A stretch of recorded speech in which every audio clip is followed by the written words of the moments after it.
Ik van de midje een Lietse brood. Ik bedoel ermee bewolking. Ze uten toch eens wat fine stoorijn, miserig, dampwaar, mist. En die mistkonsen die worden stadig gewoon wat grutter. En de temperaturen die binnen wel heeg, die komen uit zo om het bij de 10 of de 11 graden heen. Direct ont wetter misschien nog een graadje leger. En verder stiert er net al te volle wind. Uiteindelijk hastige wind, zwak ontmatig, krijgt 1 ontreien en de wind komt dan uit het westen mee.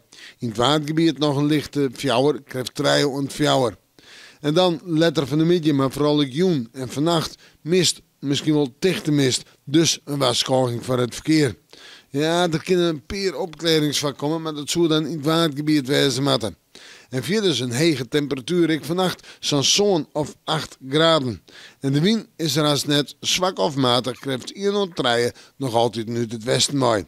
En morgen zult net volle oors wezen. Nou ja, een hegere temperatuur. Morgen maar liefst 11 of 12 graden.